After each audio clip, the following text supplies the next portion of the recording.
Ya, ketemu lagi dengan Cryptovers Republic. Seperti biasa kita ride vlog atau nge-vlog sambil berkendara. Kali ini kita akan coba ngomongin soal siapa yang mengendalikan harga, baik di saham, kripto maupun forex. Ya, campur-campur sajalah. Kita kan ngomongin kripto karena ini channel kripto, tapi nanti kita akan coba ambil sampel dari yang lain gitu. Karena awalnya juga kan tiga-tiganya channel ini ada sih awal-awal, tapi pada akhirnya saya putuskan untuk ke kripto sajalah. Alasannya sudah saya ada pernah di video kenapa akhirnya saya ke kripto saja tanpa ke saham lagi gitu. Udah pernah saya ulas. Sebentar, ini pertanyaan dasar tadi ya, siapa sih sebenarnya yang mengendalikan harga gitu ya. Jadi kalau kenapa sih kripto naik, kenapa kalau kita beli turun, kenapa kalau kita jual malah dia naik lagi gitu ya. Nah, sebetulnya yang mengendalikan harga itu pembeli apa penjual gitu. Sebetulnya kalau di otak kita, di kepala kita, teori dari ekonomi adalah ketika banyak yang beli, harga naik. Seperti itu teorinya. Apakah betul? Ya, ada betulnya juga karena itu fakta.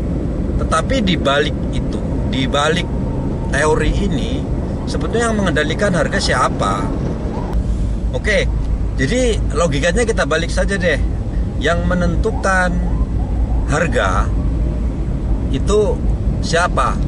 Pasti kalian sebagai pemilik barang. Pasti kalian mau jual rumah, jual motor, jual apapun, gak mungkin dong harganya murah, itu gak mungkin. Jadi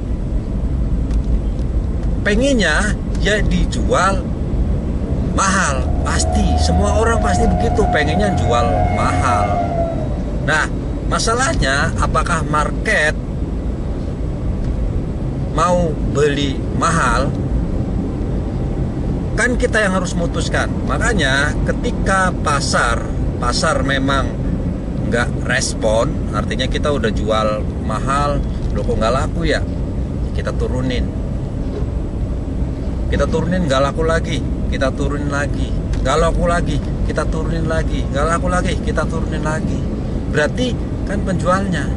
Masalahnya semua orang kepalanya sama. Yang penting dia balik modal. Itu sebagai seorang penjual.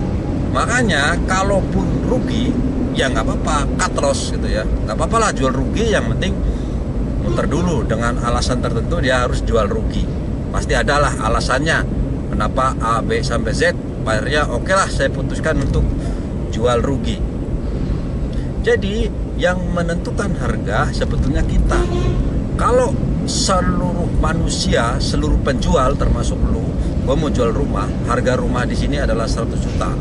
Dan semua orang di kepalanya sama, tidak boleh ada jual butuh, tidak boleh ada jual rugi, tidak boleh ada apapun.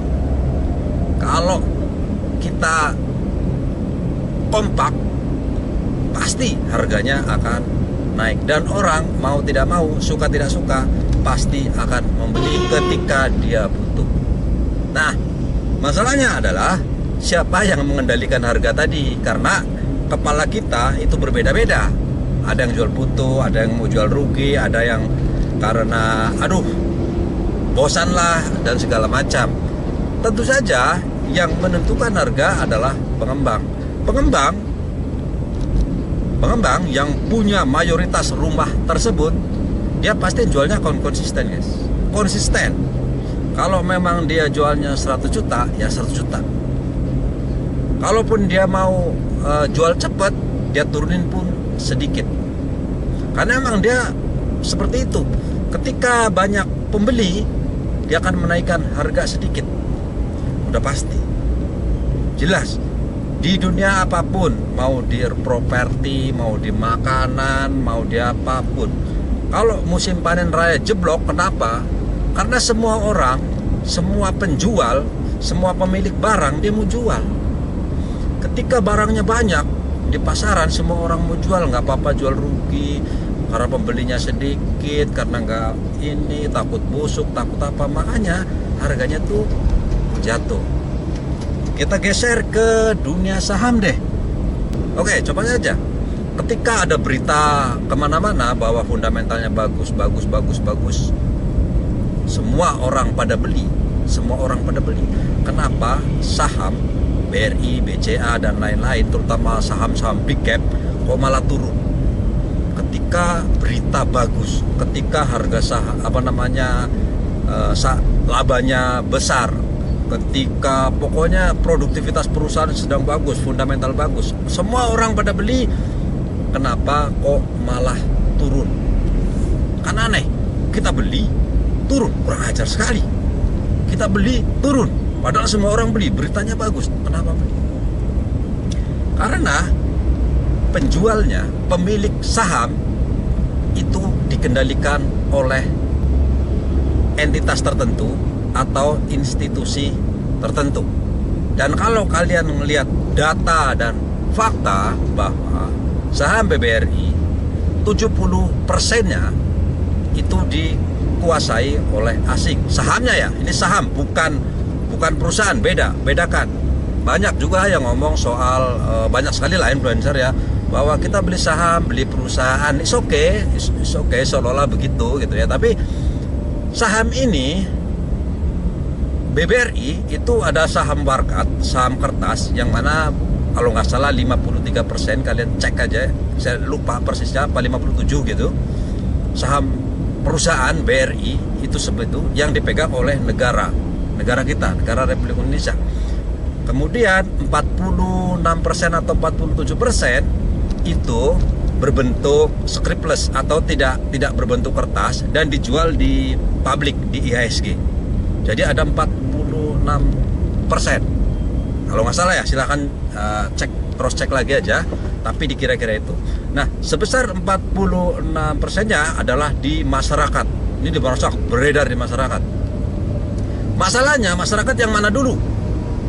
Saya, Anda, siapa? Ternyata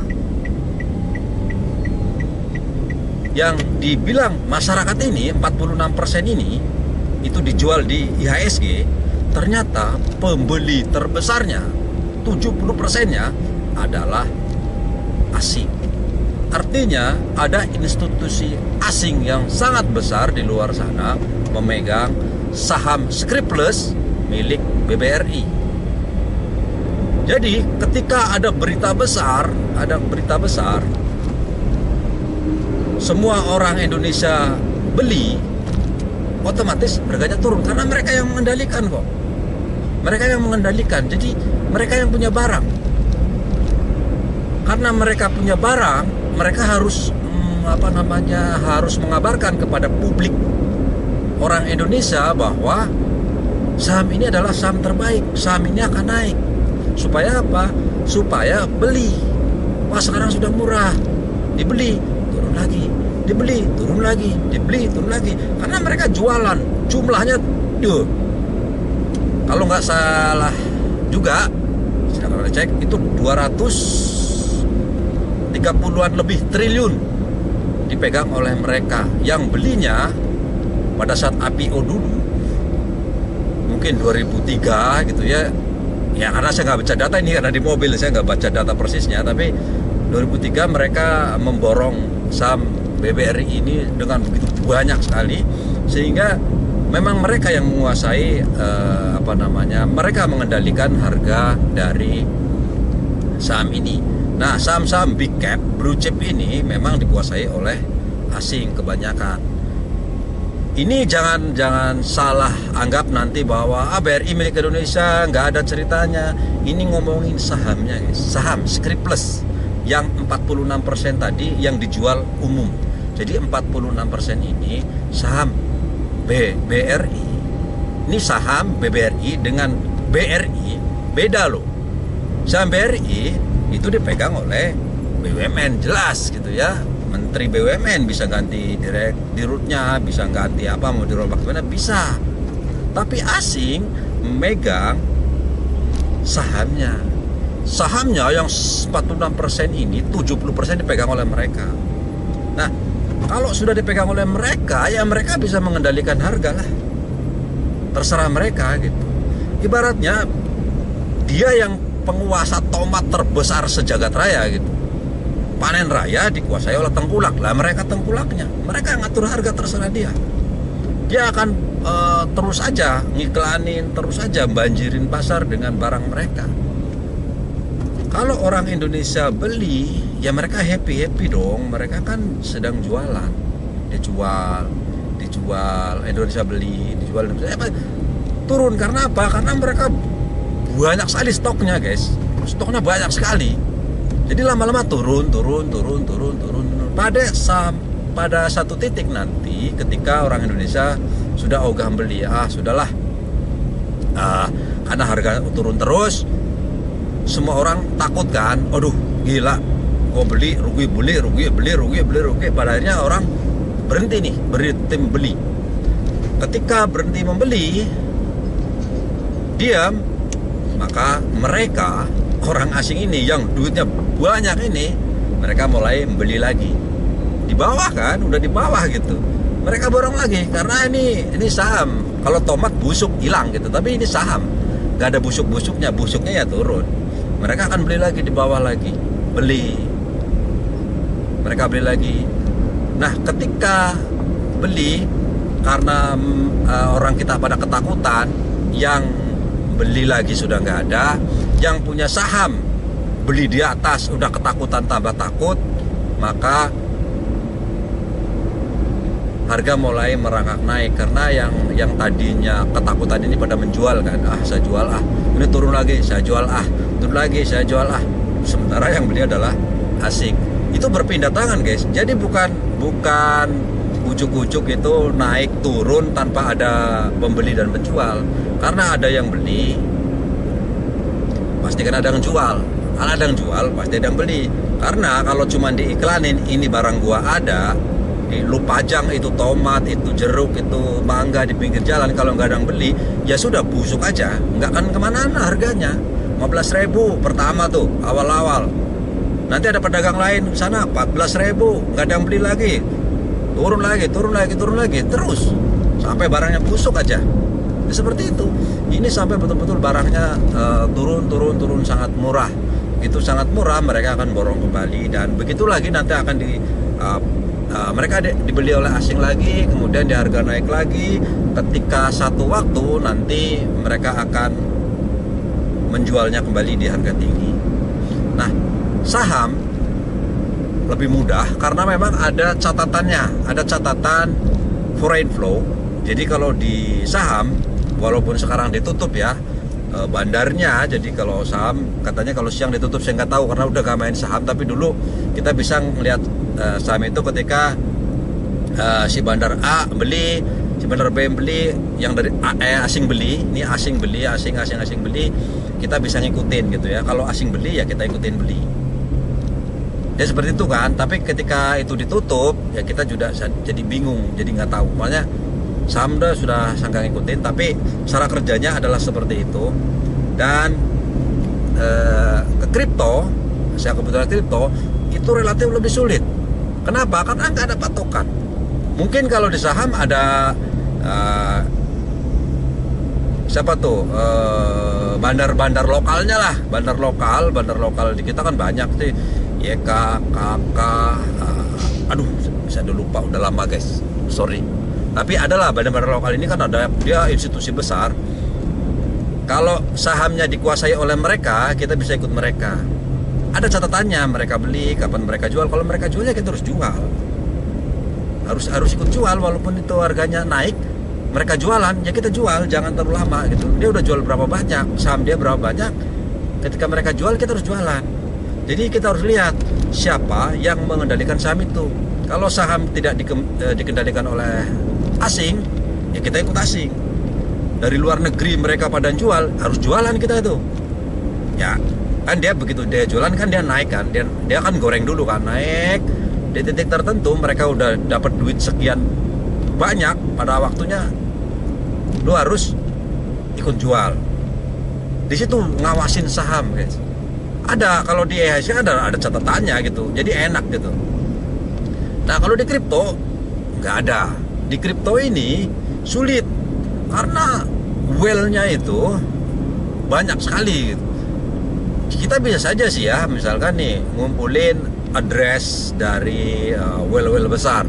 Tapi memang kita risetnya harus luar biasa karena kita harus lihat kan adalah ya bandar-bandar di sana, kita lihat addressnya. Nah, kita harus punya metode untuk melihat si address itu, si alamat. Kalau kode dari bandar yang disahamkan udah jelas ada, memang udah disediakan oleh IHSG gitu ya, atau di aplikasi-aplikasi kan udah ada itu. Siapa nih Mandiri Sekuritas, ini Sekuritas kan pada beli juga kan, pada beli atau jual-jual kelihatan di situ karena ada catatannya. Kalau di kripto ada address, tapi dia bulat address. Nah, dia nggak menyediakan itu, nggak menyediakan khusus lah. Nah, kita mungkin harus punya sebuah software atau data bahwa ketika address ini beli, misalkan ada satu address alamat, karena di kripto itu kan alamat ya, nggak ada namanya kecuali kita sendiri yang mengidentifikasi. Misalnya ada di BSC itu ada private tag. Jadi kalau kita bisa namain, oh ini well besar, kita bisa namain guys. Namanya siapa nih? Bisa kita namain Ketua Besar Republik, bahwa dia bandar besar gitu. Kita namain doang kita. Nah, dari situ address itu kita bisa monitor ketika dia beli. Misalkan dia beli koin A gitu ya, beli koin A. Ketika ada aktivitas pembelian, kita bisa ambil itu, kemudian kita masukin ke monitor di handphone lah gitu, untuk warning bahwa oh ini ada pembelian besar, oh ini ada dia beli terus, makanya, atau dia jual terus, makanya kita waktunya ikut menjual.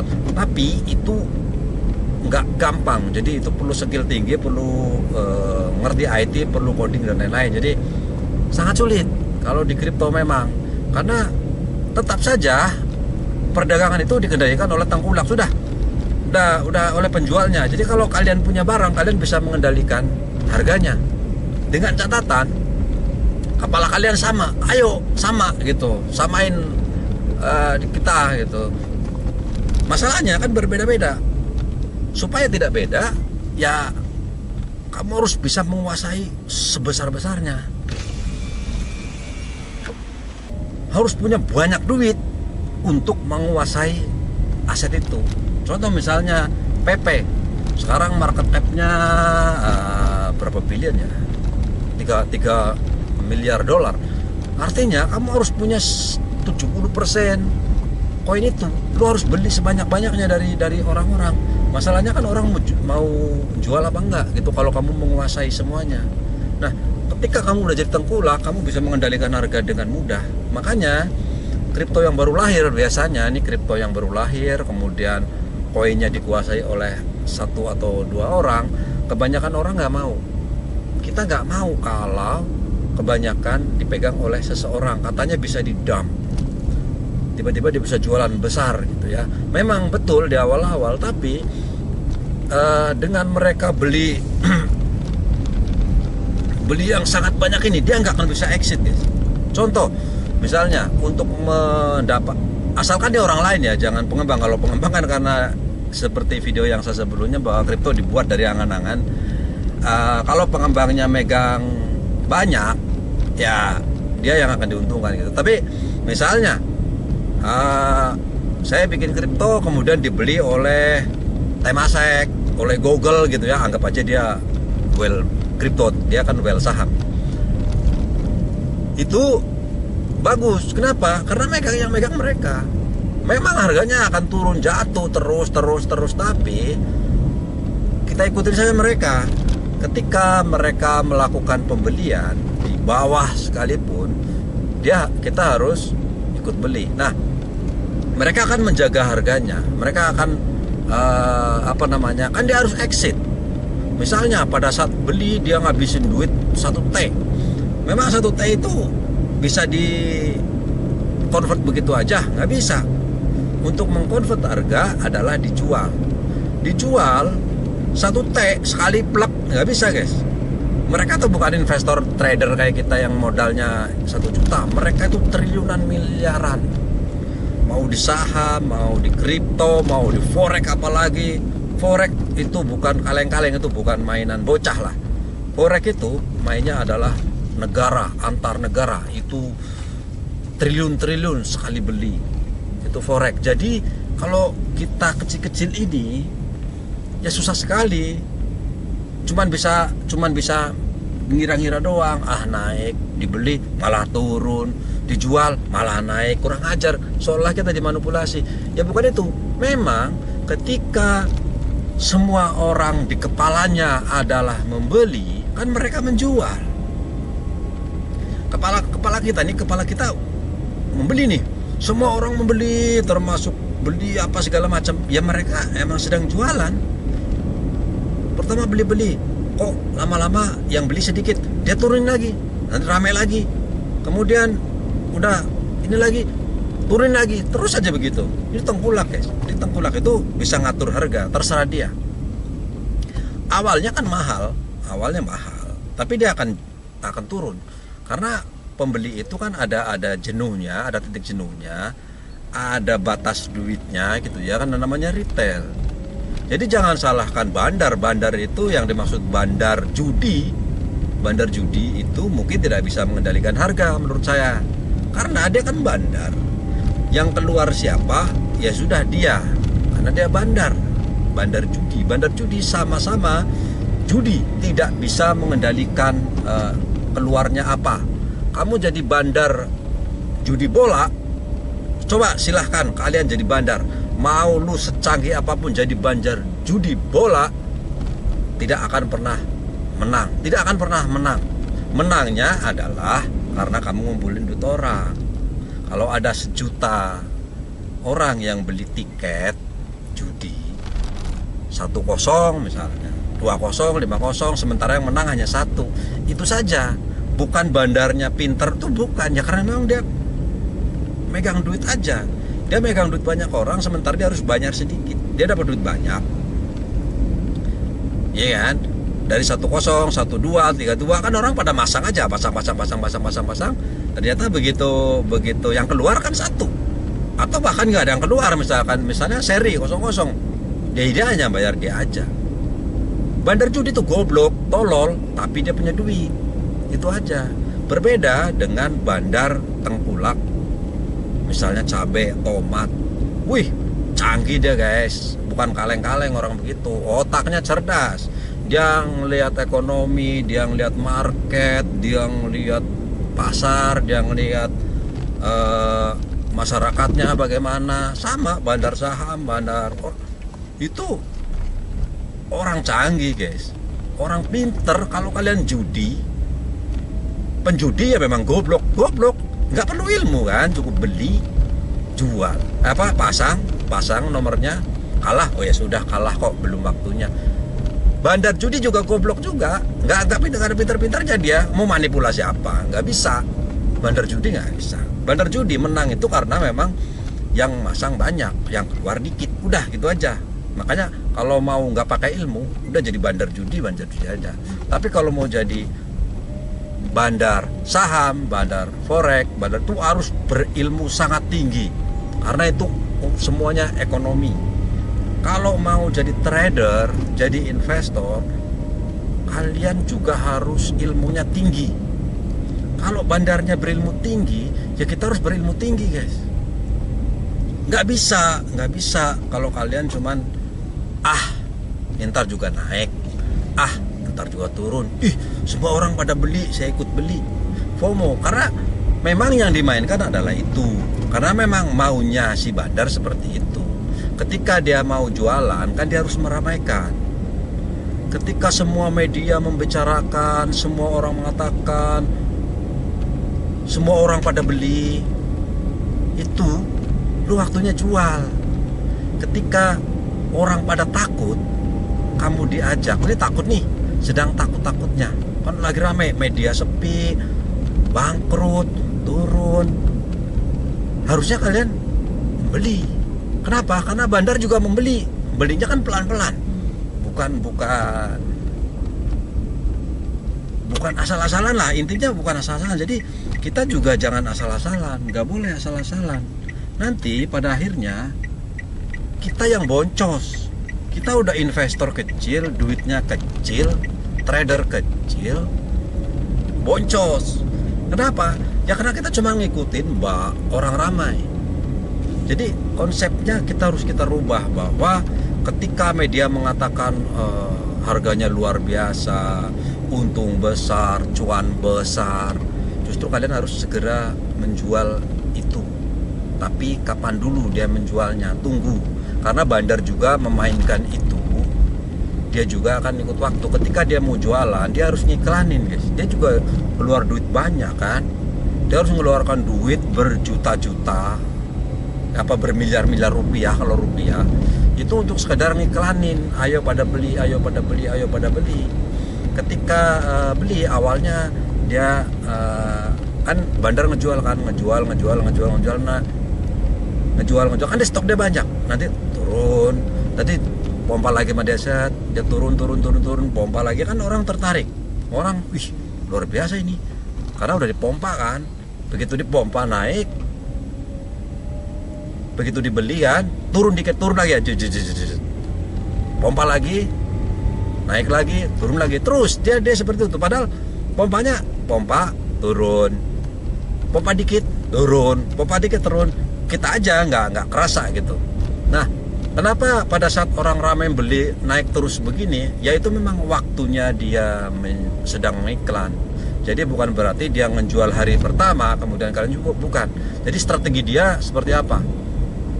Kira-kira barang dia berapa banyak? Misalkan barang dia 1 ton tomat, kan dia harus kejual semua. Cara jual tomat supaya untung itu bukan disebar masyarakat sekali waktu brek, itu enggak. Ya kalau tomat mungkin barang busuk oke lah gitu ya. Tapi barang-barang yang itu makanya lebih baik dia timbun dulu, Dia jualnya pelan-pelan, supaya pada satu titik nanti harganya mahal kan seperti itu. Tetapi kalau stoknya sangat banyak, mau tidak mau harus nurunin harga juga. Karena bandar pun juga nggak sendirian. Bandar itu juga yang maksudnya dianggap bandar ini kan adalah orang menguasai barang dengan sangat banyak. Bukan bandar itu maksudnya apa ya, negatif. Bukan. Lu kalau punya duit 100 miliar untuk beli koin bong misalnya, secara otomatis nih sistem mengatakan bahwa Anda adalah whale, Anda adalah paus, Anda adalah bandarnya. Karena apa? Karena Anda menguasai 100 miliar koin itu. Dengan nilai sebesar itu, kamu bisa mengendalikan harga koin itu. Otomatis kalau punya duit ya bandar.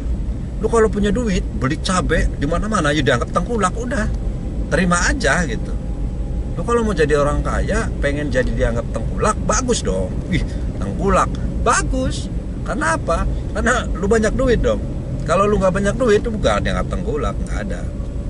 Jadi kalau lu tengkulak cabai lah apa, kan tengkulak dibenci sama masyarakat ya.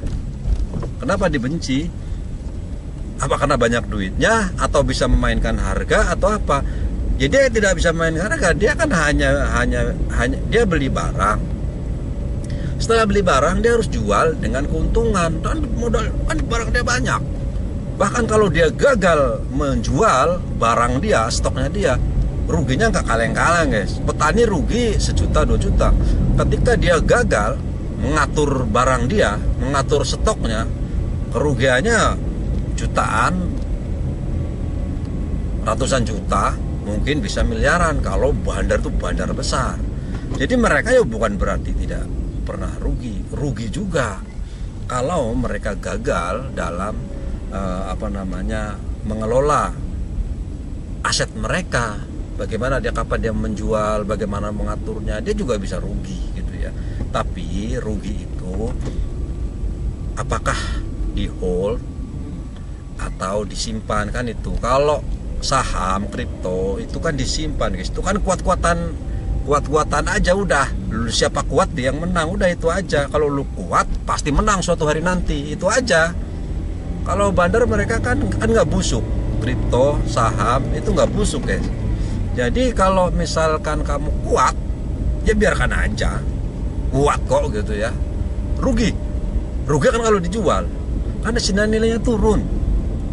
Kalau nilainya turun, kuat nggak lu nahan barang itu supaya tidak dijual? Udah, bandar itu duitnya banyak, well itu duitnya banyak. Mereka itu karena duitnya sangat banyak, dia saham, dia kan nggak butuh, ya sudah biarkan aja lah.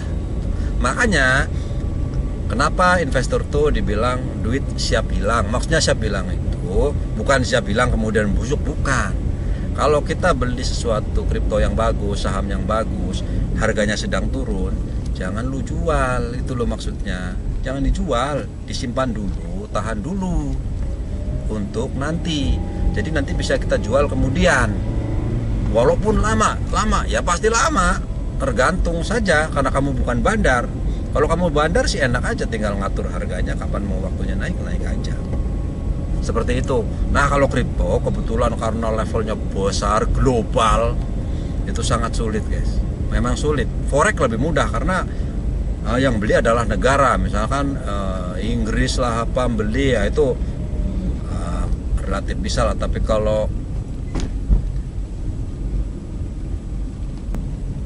kalau kripto memang susah guys, karena memang kita tidak tahu siapa sebenarnya whale-nya lah gitu, karena itu decentralized lah, artinya udah nggak jelas lah gitu ya. Jadi mau nggak mau, suka nggak suka, ikutin siklus saja. Siklus per 4 tahun sekali, siklus halving plus siklus pemilihan presiden Amerika, sudah. Karena pemilu Amerika itu bisa mempengaruhi pasar, itu sudah pasti clear. Dari zaman dulu kalian lihat aja pengaruh dari Pilpres Amerika, baik pengaruhnya di US dollar, di rupiah, di emas, kemudian di Dow Jones, SPY 100, terus Nasdaq dan lain-lain lah. Pasti itu mempengaruhi, termasuk pengaruh terhadap kripto. Jadi dia memang punya pengaruh besar ketika pergantian presiden. Makanya siklus kripto selain dari halving tadi, memang kebetulan ada setiap 4 tahun sekali presiden Amerika itu berganti. Dan data memperlihatkan bahwa setiap 4 tahun sekali kebanyakan mereka pasti naik, terutama aset-aset investasi. Walaupun kalau kita lihat lebih detail lagi, ketika Republik yang menang dengan Demokratnya menang itu berbeda. Biasanya Republik itu dolarnya bagus, tapi aset investasinya jelek. Kalau Demokrat biasanya dolarnya jelek, investasi yang seperti itu bagus.